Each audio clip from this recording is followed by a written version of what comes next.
ounces. First 12 ounces, yeah. First 12 ounces. First 12 ounces, yeah. Y'all better listen up. This sports talking tough. So if you got a cup, go on and raise it up.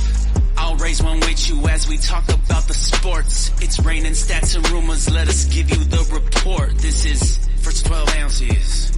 First 12 ounces, yeah. First 12 ounces. First 12 ounces, yeah.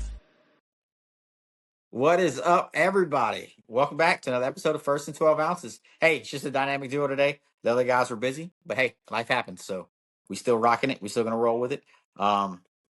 Let's lead it off with the AP Top 25. I mean, bam. Guess what? The SEC has, what was it, 9 or 10? I think it was 9. That was 10? 10. right. 10 ranked teams in the top 25. Most ever, also.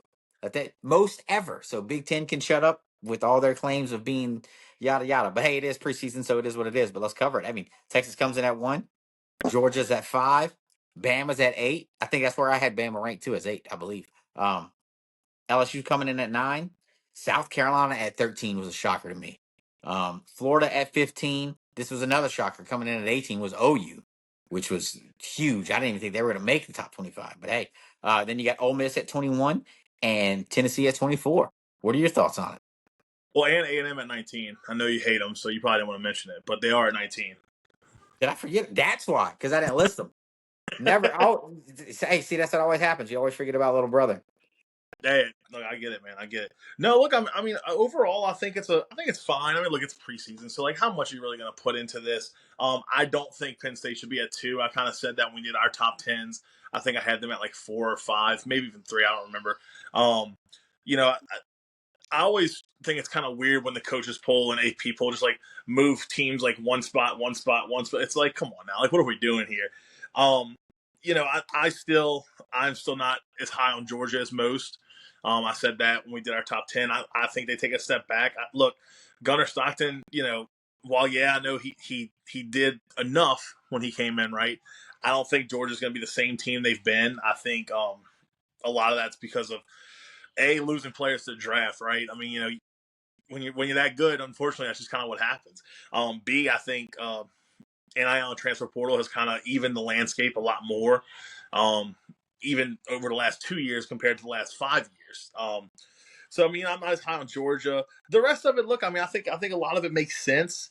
I think South Carolina, I was kind of shocked they were as high as they were. You know, I knew they'd be ranked, but I didn't think they'd be 13. Kind of same with Florida. I mean, look, it's 2 teams that you look at, both very talented quarterbacks, very high ceiling quarterbacks. I'll say that because we still don't know with Lagway. He's still battling that same injury, you know. Yeah. So the same one we brought up last episode. I mean, look, high ceilings for both of them. Florida has a gauntlet of a schedule. Everyone knows that. At the end of the day, will they finish ranked in that spot? Maybe. I don't know, but I think those 2 teams got a little more love than they probably should have. I agree with you when you said you didn't think Oklahoma would be ranked. I didn't expect to see Oklahoma on there. You know, a team that beat Bama last year, but in reality, I mean, look, they got the Auburn leftovers. I'm sorry, Jackson Arnold went there. They got John McKeer at Oklahoma.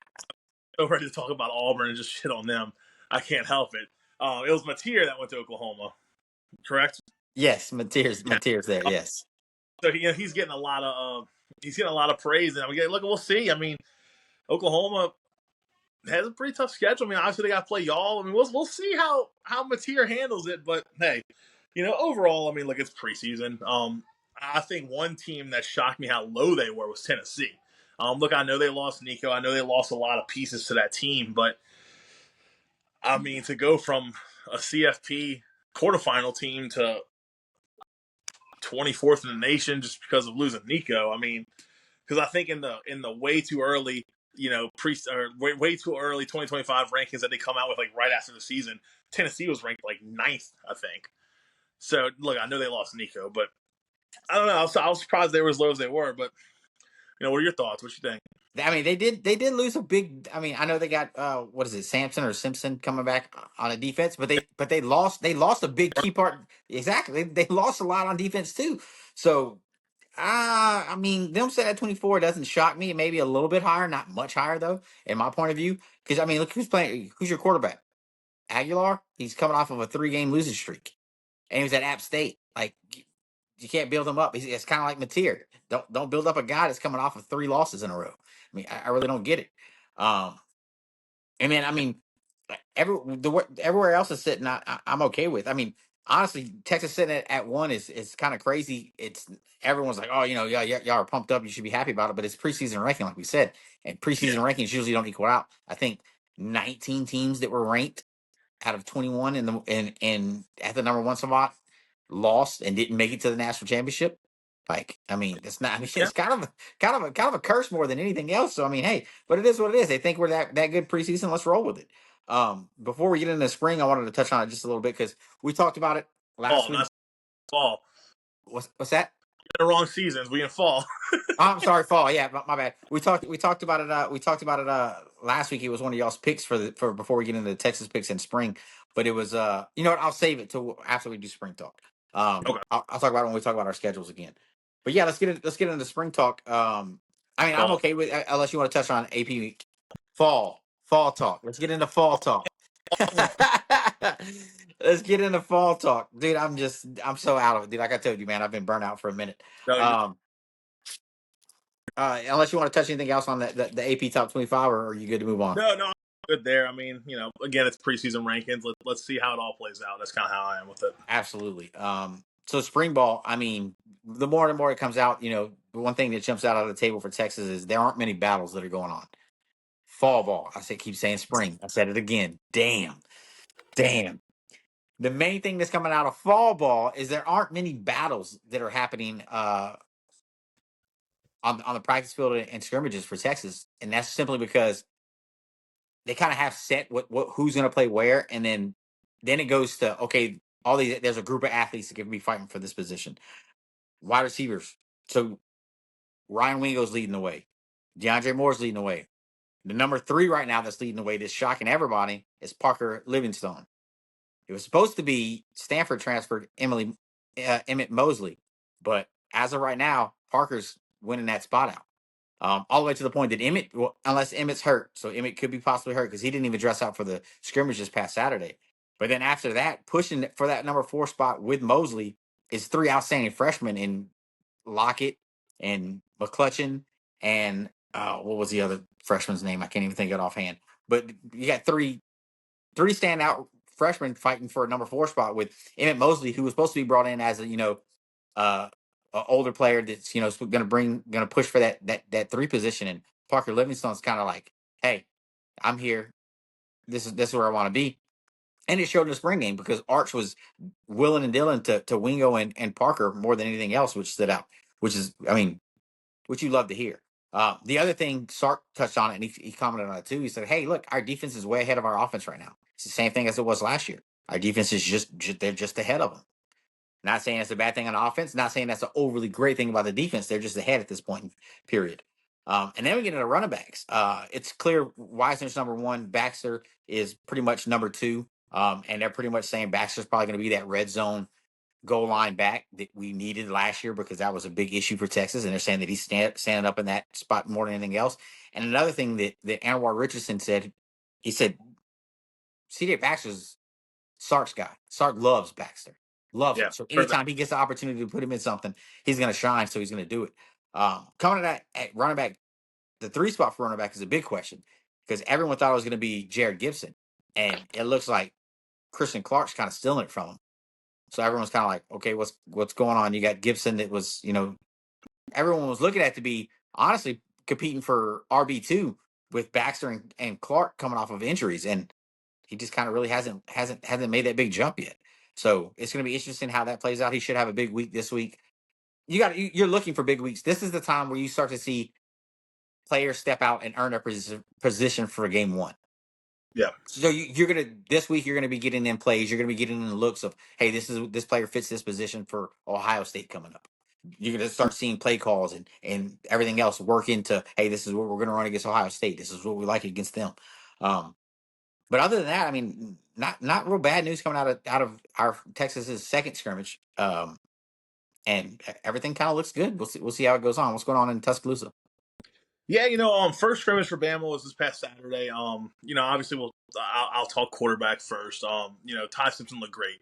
No quarterbacks threw interceptions in this scrimmage. And quite frankly, from what I'm hearing, they haven't turned the ball over a lot in practice. Period. They're all playing. I'm not saying conservative, but they're all making smart decisions. They're trying not to get rid of the ball. When you're in a quarterback battle, last thing you want to do is go out there and throw interceptions in practice, right? But Ty Simpson, look, he they said he was slinging the ball around. Greg McElroy, who loves to shit on Alabama for whatever reason, even though he's made by Alabama, but he actually said that he was at the scrimmage, boots on the ground. He said that Ty Simpson looked incredible. He said he was overly impressed. He said he went in there with an open mind, thinking he'd be let down, and he is extremely optimistic about what Ty Simpson brings to the table. He thinks that it could be a pretty good fit with Ty Simpson and Ryan Grubb calling the plays. So I'll leave the quarterback thing alone right now. I do want to note Kalen DeBoer did say by this next Saturday after the scrimmage he will name a starter. If not or I think he'll wait till after the scrimmage just to get 2 full scrimmages under all their belts and go from there. So we'll leave that alone for now. Wide receiver room, obviously we have Ryan Williams, Jordan Bernard, Isaiah Horton, who came in from Miami. That wide receiver 4 spot's kind of wide open right now. It seems to be trending Rico Scott or Cole Adams, who a lot of people forgot about. Cole Adams, you might remember him, little white guy, has a big old arm brace that he wears. Yep. In fact, I'll give Chase a little shout out. Cole Adams returned punts for us for a while. And I always get so mad because why do we have somebody catching a ball that's 80 feet in the air with a fucking arm brace on? I just don't understand that. But whatever. Anyway, yeah, so that 4 spot comes down to them two kind of, but then you also have guys like Jalen Hale who got hurt in the spring of last year, so he missed all of last season with an injury. You got guys like Jalen Mbakwe, former 5-star athlete coming out of high school. He played corner last year and he was pretty damn good at it, but the whole transfer portal thing happened. He entered the portal because that DB room was loaded. Comes back and he's kind of told, like, look, you might have a chance at wide receiver, and that room's loaded too. But look, they're saying he's playing really well. Bama will have no problem with depth at wide receiver. I mean, I just named 8 guys who I think they all could. I think at least 5 of those guys could start for Alabama this year. So that's kind of receiver room. Running back room, the 1 spot's Jam Miller. That's locked up. Richard Young is kind of in that 2 spot right now. He's a former 5-star. Again, and then after him, it's Daniel Hill, who's a younger guy, and Dre Washington, the guy they brought in from UL. Apparently, he's going to kind of be the downhill back. A lot of short yardage situations, it might be him. He's a 5th-year senior, if I remember correctly. Might be 4th year, but he's a senior nonetheless. So he's a more mature guy. They trust him in big situations. So we'll see how that works out. The last thing offensively is the right tackle spot. I'm sorry, left guard spot. You got Cam Dewberry, the A&M guy, and Gino Vandermark, who was at Bama last year. They're battling it out. Look, it's leaning towards Dewberry. I mean, I don't think Dewberry transferred to sit the bench. I think he's better than Gino, personally. We got an O-line battle is going to play out for the whole fall camp, and then, Kapovich will make his decision at that point of whatever he thinks.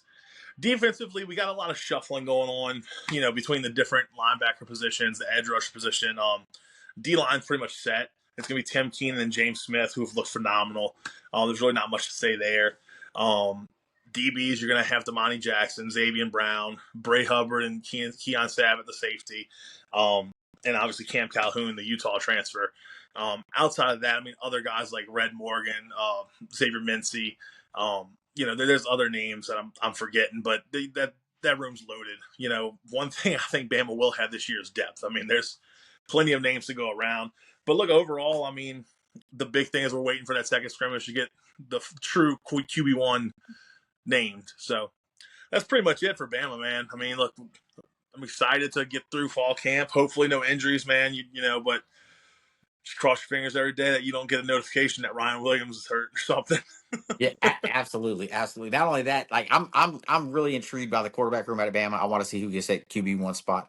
I want to see if Ty wins it out, or he gets one of these younger guys comes in and says, "Hey, I'm here. I'm going to try to steal something. I'm going to steal some reps. I'm going to steal it in the end and look better than you whenever coach is really looking to make a pick, and let's see it happen." So I'm interested to see how it plays out as well. Absolutely. Before we get into this back half, the one thing that I wanted to touch on, and it was, I mean, It is game one. You and Bama both picked Texas over Ohio State, and the more and more I said on it, the more and more I was just kind of like, I don't get what it is. I know it's the first game. This is Arch's first big game, this and that. Guess what? It's Ohio State's quarterback's first big game too, as well, against the first tough defense he's ever seen. Probably a tougher defense than he's practicing up against. So Yeah, that's a huge factor in the thing too. There's a lot of young quarterbacks that are going to play big games week one, or just play big games throughout the year that we haven't seen before, including Ty Simpson. He's got reps in the games, but being that starter for your first big time game, it's all on you. It doesn't matter how long you set the bench or anything else, whether you're a freshman, sophomore, or whatever. It's game time when you strap up, and it starts off big. I mean, I think Nuss had his first big game experience last year against yeah. USC. It didn't turn his way. Now he's got to go on the road again, and he's going against Clemson. So it's like all the quarterbacks are facing this. So it's going to be interesting to see how it plays out. I think the one thing that stood out to me, the more and more I looked at it, because I sat on it, I was just like, why are they leaning this way? Let me look into this, really look into this Ohio State team. I'm not seeing it. I mean, they have the best wide receiver in the country. You can't really argue that. But other than that, on offense, there's a lot of lack of what they had before. So where's the offense going to come from to get them to win this game is my big question on the whole thing. Well, look, to be clear, and I think I said this on the last episode. For me, I said it very clearly. It was a toss up. I think it comes down to the last drive, maybe last play of the game. And I think I'm going with the home team in a hostile environment. But I even said it on that episode. I said both new quarterbacks coming in, so I'm gonna lean. Lean is the key word here with Ohio. Look, they're at home. I mean, if it was at Texas, I'd probably go the opposite way. And I don't remember what Buddha said exactly, but I'm sure he would agree with that. But that for me, that's kind of what it comes down to. Is if I'm picking a big game like that, I've got two new quarterbacks, two very talented teams. I mean, look, I know both teams lost a lot. Like Texas lost a lot defensively as well, but so did Ohio State. I mean, that's just kind of the hand we've been dealt here. Yeah, But I'm leaning towards the home team here simply because I think if I got a new quarterback, I'd rather be at home than on the road for sure. yeah, Personally. absolutely. Let's get into these back halves. So Yeah. the way we're gonna do a little bit different than last week. I'm gonna call them out, and then you just kind of tell me how you think they finish. We'll highlight the big struggle games, or the big win games, or the big loss games. So Texas finishes at Kentucky, then at Mississippi State, then back home for Vanderbilt, then at Georgia, at home for Arkansas, and at home for A&M. The way I got to look at it, the start game I have on there is the at Georgia. Other than that, I think Texas pretty much handles business. I'm not concerned with Arkansas. I'm certainly not concerned with Little Brother. And the first three, I'm definitely not concerned with. The only main concern is that Georgia game, and we need to get back. Other than that, I think Texas is pretty much rolling through the rest of this back half of the schedule. Yeah, I mean, similar to what you're saying. I mean, it doesn't take a rocket scientist to look at that and be like, Georgia's the one you got to circle here. I think Texas gets to get back on Georgia personally, just like you said. They lost twice last year. I think that left a sour taste in Texas players' mouths, especially some of the older ones. I mean, look, you don't want to lose to somebody twice, especially what you would consider probably the most recent top dog of the conference. Georgia's kind of been that team for the last few years, along with Bama. But as of most recent history, you would say Georgia's been the team to beat in college football. So no, I mean, I think Kentucky, Mississippi State, Vanderbilt, Arkansas, I think those are all bloodbaths. I could see one of them maybe being a little bit closer, just because at some point you are going to kind of slip up or almost slip up. If I had to pick one to be closer, I'd probably say, I guess, Vanderbilt, since Diego Pavia thinks he's winning the national championship. But look, at Georgia is going to be tough. That stadium's going to be rocking. I've made it very clear I'm not a Gunnar Stockton believer. So I think he's going to have a hard time against Texas's defense, specifically throwing the ball. I think Texas got a really good secondary. So, yeah, I mean, I see y'all winning that half. And I think the ceiling is 11-1. I think the floor is probably like 10-2. I don't think there's more than two teams on your schedule that can beat y'all. That's kind of where I'm at with it. Gotcha. I respect it. All right, let's get to the Bama's back half. Yeah, so Bama finishes up, I would say the harder half of their schedule. You play Tennessee, you got at South Carolina, LSU in Tuscaloosa, Oklahoma in Tuscaloosa, Eastern Illinois, and then at Auburn. Me looking at this, I've had that at South Carolina game circled since we finished the game last year, and we barely got out of it alive. There's the picture of me on Twitter just laying there, just deceased after that fucking game. Um, I think I'm not gonna say I'll never say I think we lose a game, but if I'm looking at two games on that back half that I'm worried about, it's at South Carolina and at Auburn. Obviously, LSU coming to town is a concern. I think with it being in Tuscaloosa, I'm hoping that we can handle business. If our defense is as good as I think, then that'll be a great game. I mean, it'll be Garrett Nussmeier against a very good defense. And LSU's defense is always kind of a question mark lately, so I can't really say if they're going to be a good on defense. They're supposed to be better, but I think we'll be able to move the ball against pretty much anybody. So I have no reason to believe that we won't be able to move the ball against them. My big one to circle is at South Carolina. I think that's going to be a tough one. And obviously, anytime you go to Jordan Hare, the cow pasture stadium over there in Auburn, they get all their pitchforks out. They wear their fucking like straw hats. They got the straw in their mouth. I mean, you really never know what to expect there. I mean, they have some voodoo shit going on, but hey, maybe Jalen Milroe will show up and get us a 4th and 31 pass to win the game again. Who knows?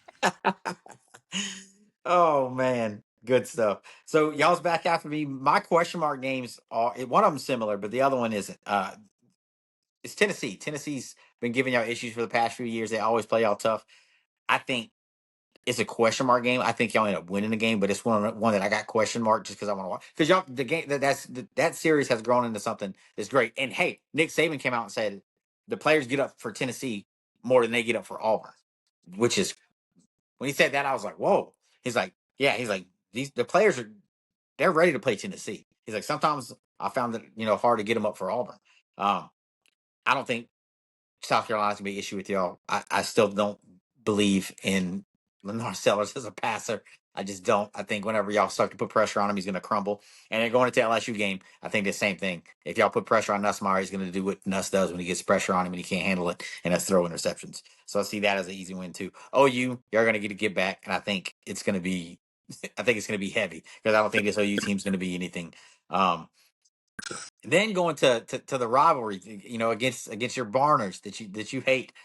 Jordan Hare is an issue. It crazy shit happens. You had the kick six. You had the 4th and 31 or whatever it was. It was unbelievable. Like crazy stuff happened. And Saban said he's like it's just something that stadium. Something always happens in that stadium. So that's a question mark game of just kind of what will happen. What Bama Yeah. team's going to show up and what Auburn team shows up. Like it, we've been hearing it. We see the trolls on Twitter. We see the fans on TikTok and everything else saying, "Hey, look at our wide receiver room. Look, we brought in that quarterback." Does Jordan does, does Jackson Arnold actually become a quarterback for this Auburn football team? And does that wide receiver room show up? We'll see. Maybe for one night, maybe it might be this night, but who knows? I'm not Well, believing it. I'm kind of iffy on it. I think my big question mark to end the season is the Tennessee game more than anything else. But I think that the rivalry with Auburn is always a fun game to watch, and it's going to be another fun one to watch too. Um, that's what you can always count on. Is that game always entertains, whether it be one way or another. Something pops off, and you're just kind of like, okay, we got something going here. yeah, I mean, look, last year, I mean, we were well in control of that game the whole time until they had a bullshit late hit call, Malachi Moore. Next thing you know, he's throwing haymakers on the sidelines. And I mean, Auburn fans to this day swear they got the moral high ground when they threw the first punch, if you really look at it. But look, I mean, if there's one thing I've learned in the last few weeks about Auburn fans is they have a hell of an imagination. They like to create this narrative in their head that their roster is so loaded. But here we are, AP poll, coaches poll, not ranked in any of them.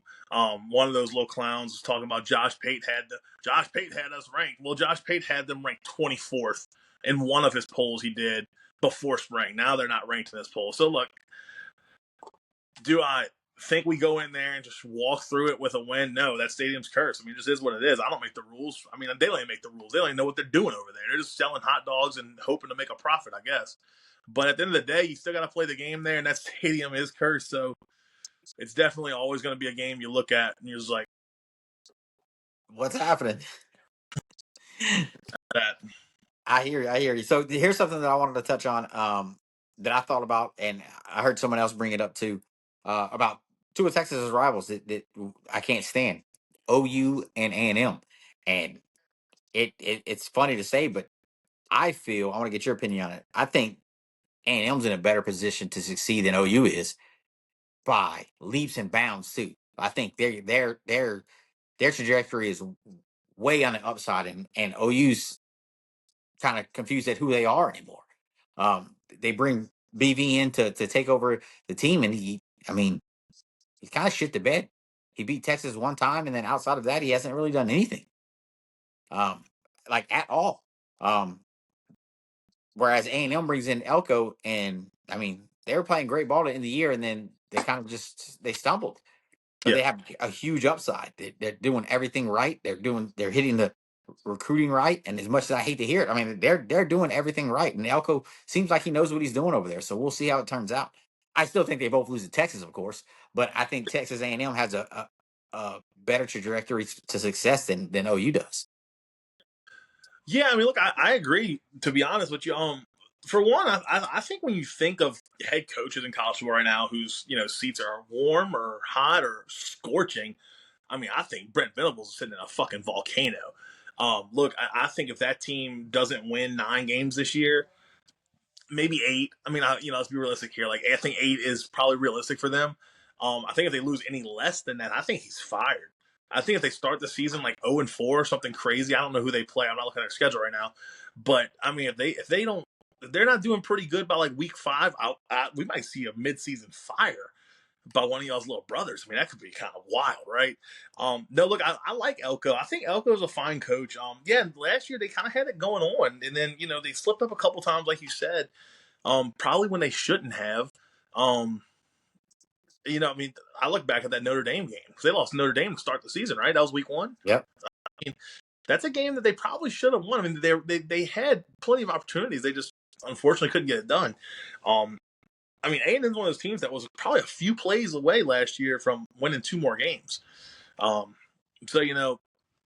I agree. I mean, I think A&M is definitely in a better spot right now than OU.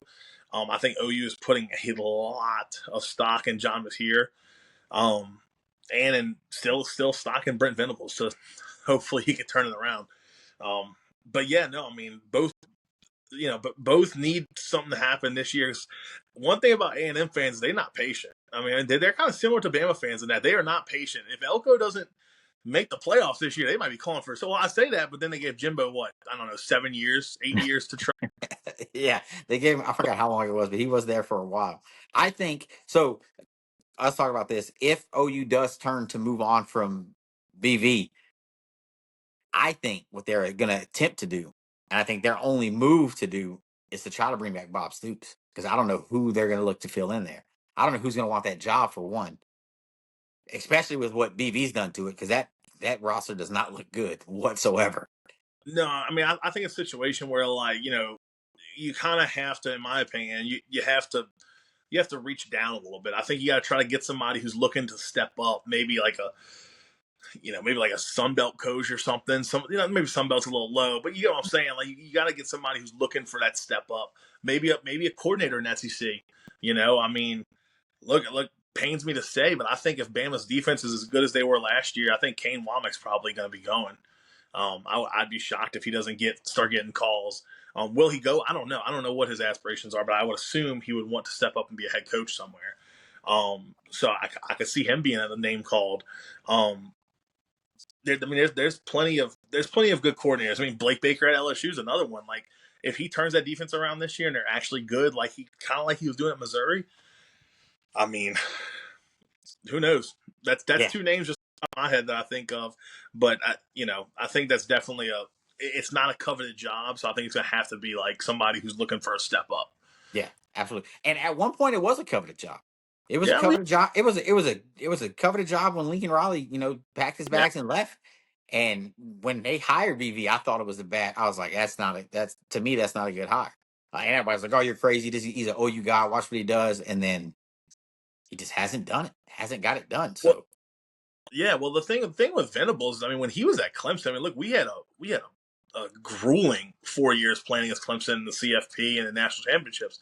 I mean, he had that defense really good. I mean, really fucking good. So I don't really. Some people are just good coordinators, right? Like that is a thing. I think you kind of actually took with the Saints with Dennis Allen, you kind of saw that.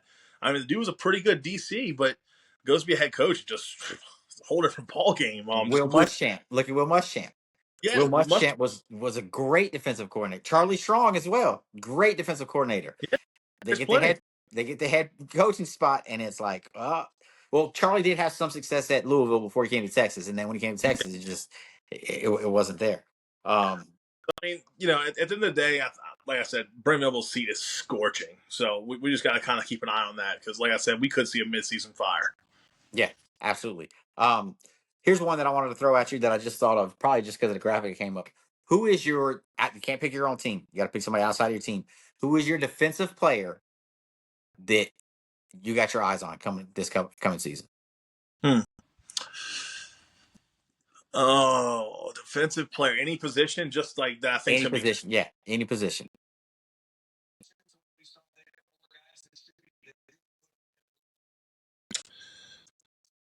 Justice Terry for y'all.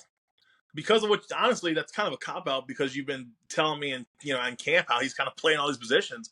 I mean, I think the dude's a monster. I'm interested to see where he ends up, how he ends up. I think he's a freak. I think he can be really good.